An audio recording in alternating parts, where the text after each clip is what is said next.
kids being kids. It's not about good homes or bad homes. It's not a normal part of growing up. I shouldn't be afraid to get on the school bus. To turn on my computer. Message. Or walk to my locker. Did you know that a bully will stop his or her behavior in 10 seconds when their peers speak up? Use your voice. Hey, leave him alone. We have the power to stop bullying. Find out more at bullying.org. Bullying.org. Where you're not alone. Where you're not alone. Where you're not alone.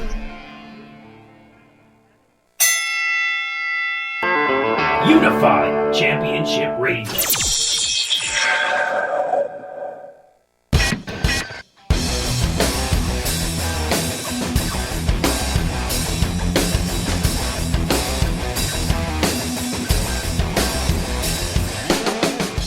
Ringside Rumble Radio, here on the UCR Network, powered by Spreaker.com, and now free on iTunes. Remember to like us on Facebook, Facebook.com/UCR Network. Follow us on Twitter and Instagram at UCR Network. And if you want to send us a tweet, make sure to use the hashtag UCR Network or RRR. And just like our good friend. Who's our good friend? He tweets. He Facebook posts us all the time. He talks to us all the time. Eric Poyntz. Yeah, he was. He and I got into a little debate yesterday about WCW, and I don't like the new logo. You don't like it? I love that logo. To me, I don't know. It was so cool, so edgy, it was so different. It was edgy, but I like the old school logo. You can't go wrong with the old school logo. You don't like the one they had before they went out of business, though. That one was terrible. No. It's terrible. The one I liked the most was when NWO WCW. Do you remember the game on N64, Revenge? Yes. Great game to play. I was searching for that the other day on eBay. Somebody wanted $150 just for that game. Oh, really? I was like, no. Wow, that's crazy. No. I know someone who has it. Yeah? This guy. That's who. I used to have it, and then my brother took the whole Nintendo 64 with him to school when he went to college. Never got it back. And he sold it to a pawn shop to buy some other games for N64. So that's one of the best games of all time. I had that one and WWF No Mercy. That's the best game of a wrestling game of all time. And I'm still angry at my brother Craig for selling it to the pawns guys. I got WCW NWO World Tour. That was the first one. Mm-hmm. Then they got a whole lot better when Revenge came out. I loved Revenge. But the only thing that stunk was you had two intros. It was the Nitro song, and like Sting would come out to the Nitro song, or you'd have some other generic song. Yeah. Then they actually when they went to the WWF, they stepped it up because WrestleMania 2000 had everyone's theme. That was a good game too. I like that game. Revenge, No Mercy is probably the top pinnacle. Of those wrestling. So that's games. like after they decide, we screwed up a few times. This is the best one. I think we're gonna have to do a podcast on just wrestling games alone.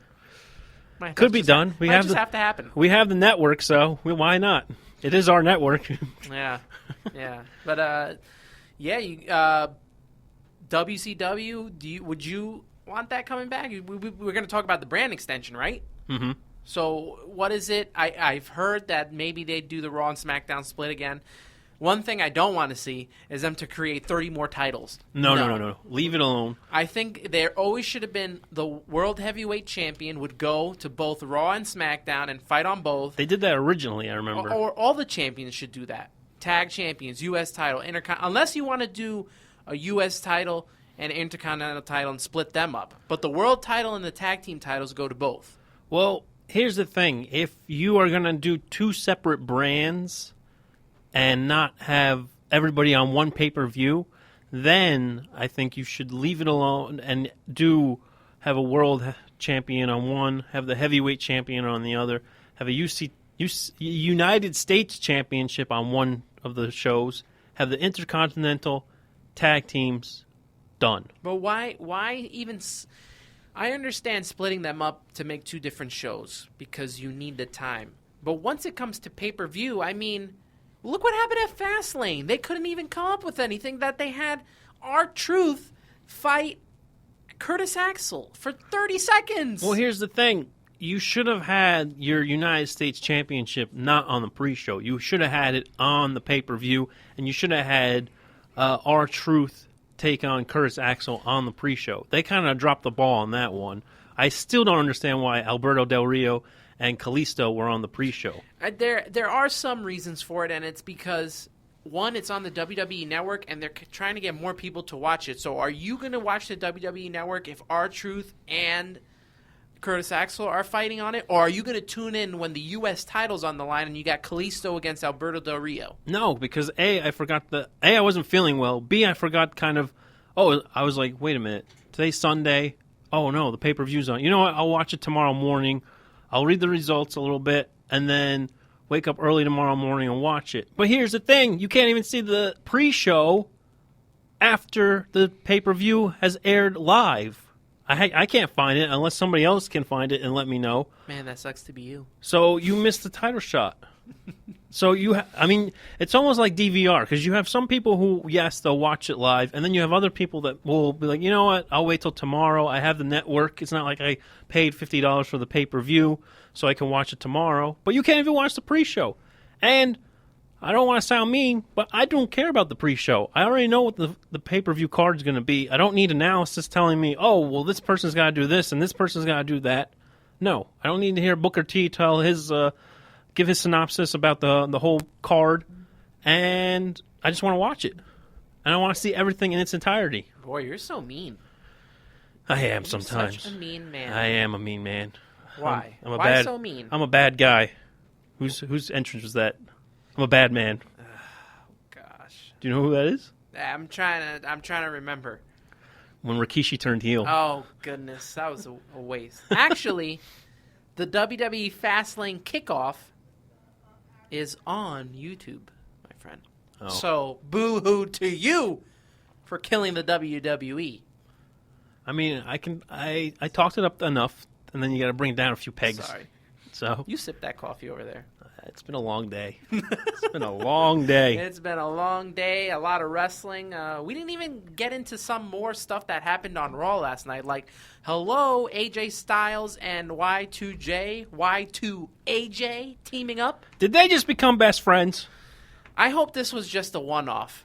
I think it is, because I think AJ is on the push for a good singles competition, maybe a title shot along the line. Maybe Kevin Owens will go one-on-one with him at WrestleMania for the Intercontinental. I agree. Either that or something with the U.S. title with Kalisto would be either way. nice to It'd see. be great to see. But don't put it on the pre-show. No, not on the not on the pre-show. If AJ Styles is on the pre-show, I'm going to be pretty annoyed. If they do the pre-show, which I know they're going to do, they're going to Should be the Battle Royal. It should be, but why do I have a feeling they're going to put the tag team titles on the pre-show? And who are they going to take on? They're going to have a tournament, maybe? Or are they going to take the Usos again League for of like Nations. the 20,000th time? The League of Nations. I think that's what they're hinting at with the League of Nations. But the League of Nations is, or the League of Booty. is so Like they call it. not over, and it's just not good. I don't find them entertaining at all. Well, they need to find someone for the New Day so the New Day are not full-on faces. It's better when True. they're in the middle. That's true. True. Well, there's one team that's still teasing with the idea of maybe forming together, but still has not happened, is Goldust and R-Truth. They really were pushing this Golden Truth nonsense, but Yeah, they really pushed to that fast lane. will that even happen? I don't know. I mean, it seems to be kind of toying with the idea that it will happen. I mean, he cost him the match. But Sometimes they just let some storylines go like a little too long. This is Like, one all of right, them. let's put them together and let them be a tag team. But you can still do the goofy stuff. You Mm-hmm. can still do the funny, goofy stuff. Just let them be a tag team already and get along with it. Yeah. Another big thing we had on Monday Night Raw was, you've never seen this one before, right? You had the Wyatt family go up against the Big Show, Kane, and Ryback again. Do we even care? But you had Bray Wyatt actually in the match, And they won! and they won. They win on Raw! I don't understand! I don't think we'll ever What understand. is going... I don't even care at this Mm-hmm. point. Well, one big thing is Ryback made the little tease that he's turning heel. I mean, he just walked away. Here we He's go like, with that again. We won on Fastlane. This is done. I don't have to do this anymore. I proved my point. There's three guys that change at a drop of a dime. Kane, Big Show, and Ryback. All change every 3 months. It's like watching TNA, where the guys change every 2 months. And you don't know what's happening. If you miss like a week, you're like, wait a minute, wasn't he a face last week? Yeah. Wait a minute, now he's a heel? Now he's telling people he's hungry and he wants to eat food? No, wait, he's hungry? I know, I'm so confused. I'm sorry, but that catch line is so cheesy. What are they going to do with the Wyatt fan? It's like to the point where I'm perplexed, and then I also don't care. I am with you on that 120% because what are you going to do with them? What's in store for them for WrestleMania? Are they going to be on the WrestleMania card? That's the big question. Does it really matter either? Because you already have your top 3 matches. You have the main event for the championship, Ambrose and Lesnar, Shane and The Undertaker. You're going to put AJ Styles in one of those matches as well as Kevin Owens somehow. That's 4. The Divas, 5. You're going to have the Battle Royal, 6. Where does the Wyatt family fall? Unless you have 2 matches on the pre-show. That's the only thing I could think of. Tag team titles. Because you know Kalisto is going to have to defend the U.S. title. Who? We don't know. So. Yep. And who does the Wyatt family call out? Who cares? Who cares? Unless somebody comes in. You know what it's going to be? It's going to be a bit. I guarantee you it's going to be a bit. Because they're either going to have Shawn Michaels or Austin come out for because it's Texas and it's WrestleMania. They'll come out, do their spiel, talk and all that stuff. Here comes the Wyatt family. The Wyatt family comes out for a probably joke, and then they get beat up. I don't know. They won on Raw and they lost on Fastlane. Can you make this up? You can't make it up, and you don't even know which way the creative direction's going. Every time I talk Wyatts, I get angry. You do. You're pretty angry right now. You can see his face right now in Radioland. He does not look happy. But, something that doesn't make me angry, looking at Sasha Banks and Becky Lynch. But here's the thing. Originally, we thought it was going to be a triple threat because you had the 2 of them. Are they friends? Are they not friends? They're working together. We don't know. Now, Becky Lynch has been built up so much, and then all of a sudden, oh, you know what? You 2 have to face each other, and whoever wins is the number 1 contender. Hey, I told you. I said whether it's a triple threat match, I will take nothing less than Sasha, Becky Lynch, and Charlotte in a triple threat match, or Charlotte versus Sasha Banks. Anything besides those 2 matches, and it's a bust. What if you added... But every time they keep doing these Divas matches, they put so many people in it. Yeah. Why not have it just be Charlotte versus Sasha? They've put on a show on NXT. Yeah, they have. But somehow I feel that there's going to be a Brie Bella sighting? Yeah. I think it's going to be a fatal 4-way match, but I'm hoping not.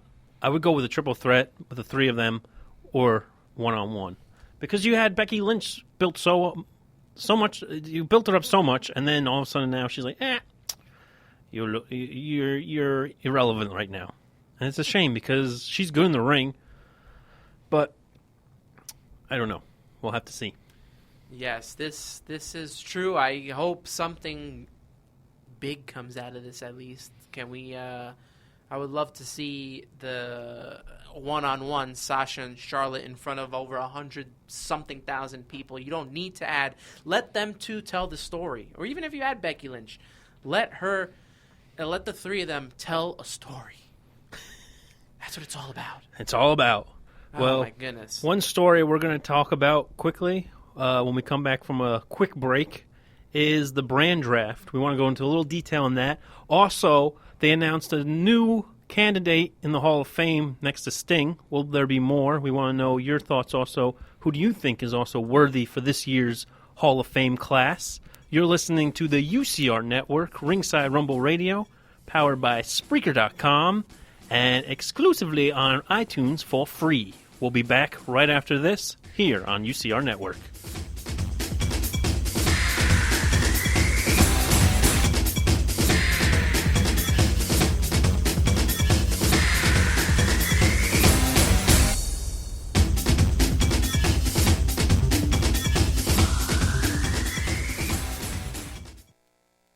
Man, do I love card night.